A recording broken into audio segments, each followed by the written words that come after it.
Magandang hapon sa inyo guys. Ayan, magpe-prepare na ako ng lulutuin ni Madam. Kaya maghihiwa na ako ng mga to. Ayan, unahin ko ang patatas. Siyempre, ganyan, patatas. Ayan naman ang kusa. Carrot. 2 carrot lang, okay na daw. At siyempre, ang kalabasa. Ganyan yung kalabasa dito, no, guys. Natatawa na lang ako. At syempre, naglabas na din ako ng 2 manok. Binabad ko sa tubig.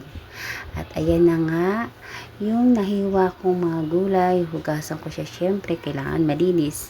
Malinis. Kailangan malinis. At ayan, dinagdagan ko ng kamatis at saka ng sibuyas. Ayan na nga guys, yung manok. Pagkatapos ko siyang ibabad, ayan, hugasan ko siya ng hugasan ng mabuti.